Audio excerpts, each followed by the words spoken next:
Hey, welcome back to Milton Daily Homes. Chuck here. We have a list of 12 properties, the Dirty Dozen. And I was thinking about this today. We've been doing these videos for 5 years. We've had 2 million visits on the site. It is just an honor. It's a lot of fun to do this day in and day out. And it never seems to get old. We always have a good time. We always try and have some fun. So let's get started. Despite the ridiculously bad photos, this one on Maple, number 406, I think is a pretty good deal. It's got the nice, anything on the 4th floor at Maple Crossing or Bristol on Main is going to have these nice high ceilings here, 12 feet. There you go. Like the floors look okay. It might have a bit of wear and tear. It almost looks like a place that was rented. It looks like it's vacant now, but if it's vacant, take this crap off of here. Take the stuff off the fridge. Get it all out. It doesn't belong there. It doesn't make any sense to have it. Interesting here. I think that's the flash, but that's a white microwave, or at least what looks like a white microwave. You turn it to this angle, it looks stainless steel. Strange. I don't know what's going on there. However, it's still good. I think it's 893 square feet. The complex actually has a gym and it has a party room. And yeah, so $293 on your maintenance fees, includes water and your common elements. I think it's a good deal. If you get too close to $290,000, $300,000, if you're a 1-bedroom plus a den, I think it's better just for a buyer. Most buyers are going to say, well, hey, you know what? I'm just going to buy a 2-bedroom and then it's all done. But at $279, 1+1, larger 1+1, I think they're in good shape, especially with the ceilings. And I think that once you really, maybe gave this one a paint job, even just to freshen it up. I haven't seen it in person. Don't know if it needs it. But the point is you put a little bit of your own flair in it, and I think this one could really shine. Next up is Edwards, 459.9. It's a cropside model, 1360 square feet. It's an end unit, but the thing is there's so many nice trees and bushes around here, it's hard to show that. 2-car parking in the driveway. Garage access, which is something I was talking to the sellers about this, is that some buyers just don't even think to look for that. I mean, they're looking for, kitchens and bathrooms and bedroom sizes and seeing if their bed fits, but they forget this, and it's such a convenient thing. I mean, think about bringing your groceries in, unloading your car, putting the kids in the car, not having to trudge through the snow. Makes a big difference in day-to-day life. Nice high-quality laminate floors here. All the light fixtures have been replaced. You've got some nice real wood cabinets, California shutters. 3 bedrooms upstairs, and then you've got 2 full bathrooms, and then it's actually quite nice and private on this side here. It's nice and bushy, perennial gardens. I was hoping, because when you actually come here, you see the yard is actually filled out. It didn't quite translate as well in the pictures, but we've got a nice interlock patio right here and a nice front porch. So there's a good mix of indoor and outdoor space. It's a very low traffic location on Edwards. And this model, I think the last 3 have sold for like $470, $480, $480. So at $459, I think it's a good deal. We're taking offers on Sunday night. If you want to go have a look at it, you know what to do. Just give us a call or an email. We'd be glad to get you in.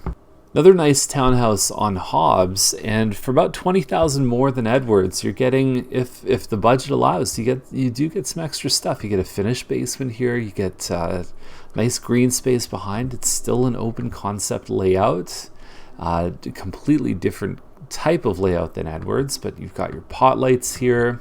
It's a nice looking home. I think it looks really good. The bedrooms upstairs are a nice size.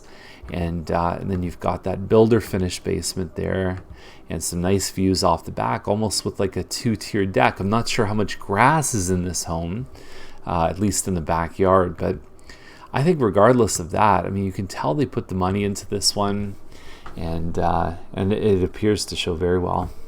Now, the interesting thing about this one on Ferguson, it's a Philgrove model. It's a semi-detached. It's 1328 square feet.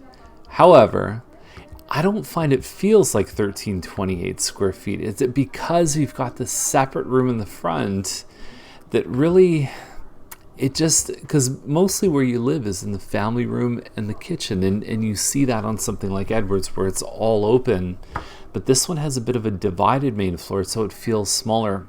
I have had a client that has ripped this entire wall out and then taken this whole thing and turned it into a kitchen island. The complaint on this model is that it's not as open concept and the kitchen feels a little bit tight. Upstairs is good, 3 bedrooms. We've got 2 full washrooms upstairs.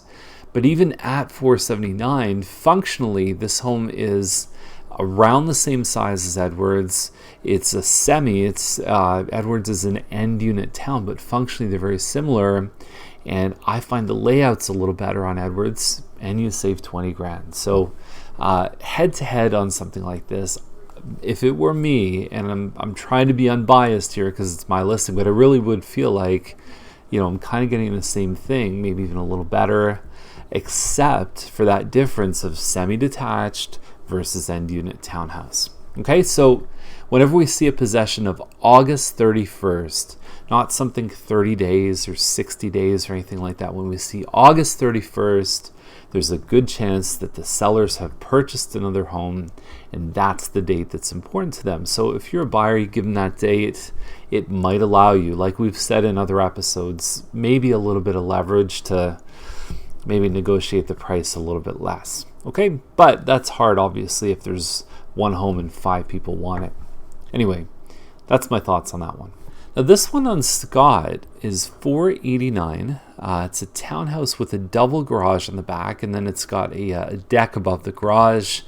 And just in case you're wondering, on that deck you can't put a hot tub. I've looked into it before. It's not possible.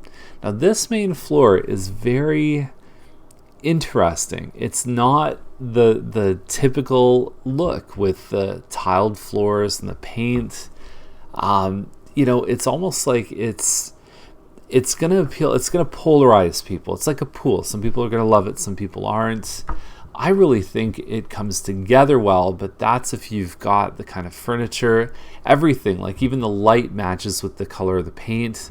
You take this owner's stuff out of it, and is it gonna look as kind of neat and stylish? The way it looks, I think, is impressive though. Okay, so we've got hardwood floors up on the second level. There's your deck there.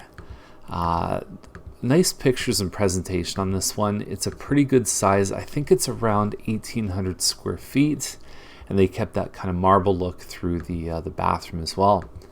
I don't know, from what I've seen, I don't think this one's that far off, and I like the fact that being an end unit, you're a little bit more open on your garage. It's above your garage on your deck there. It's not so cookie cutter. If you're in the middle, I find sometimes I go out on the deck and I feel like I can see, a dozen people. On the end, there's just a little bit more open space. Spec Crossing is a Quincy corner, and I've always believed with the Quincy corner, it's about 1,900 square feet. It's a double garage.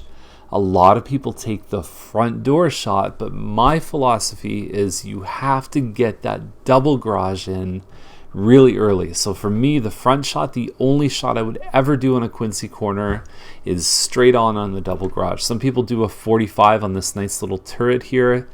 Double garage is the key, I think, because that establishes right away that we're in this category. And because it's a smaller double garage, what happens is it tends to be in the same range as some single car garages. Even in this list, it's buffered on both sides by single car garage homes. And double door entrance here.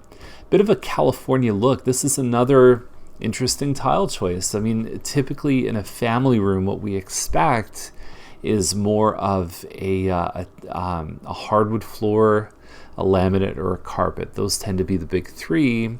This is a little bit more of a look that I would expect in California, Florida, somewhere a little more southern, But I still like it. I think for the right design and the right way of setting your furniture up, you put a nice area rug there, it could turn out really nicely.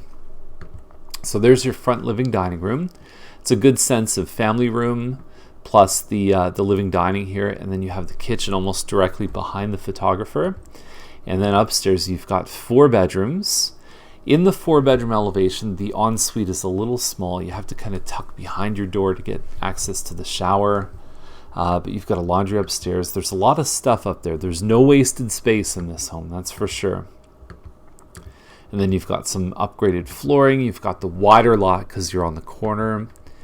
And we've seen this model has sold anywhere from $570, $580, all the way up to like $620, $630, even in the last probably 90 days. So there's a huge variation here. $609, they may be leaning a little bit on the higher side, but you know, it's nice inside and it's got the double garage, even though I'm probably more overt about that fact than the listing is. Now, speaking of overt, we've got this one on Robarts, and Robarts is the street right in front of like Bishop Redding and the Leisure Center, and it's got a nice location close to me, and you could walk to the GO train in less than 10 minutes from here. It's all brick. I think Green Park built this one, and anyway. You've got some nice upgrades. I remember when this one was for sale years ago, and they've come in and done some work on this one, if memory serves correct. And anyway, the yard is nice, but here's the thing: it backs onto a pond. It backs onto a pond. Show the pond. And the basement. It says that the basement ceiling is missing, but I would show it anyway. If you've got finished walls and you've got a look of a basement that would still let people know, hey, you just got to do the roof there, maybe, or the ceiling, not the roof. It may enhance their perception of value. The listing is all about selling somebody on trying to get them to the front door. And so I always think about an online listing is really your first showing, and the second showing is when they come see it in person. So a shot of the pond would have been really nice. I almost wonder if even having a map and showing all the different things that are nearby this home. Nobody seems to do that in this neighborhood, but I think that it is a real advantage of where it is. You are going to get some of the noise from Main Street here, so it's not the quietest location.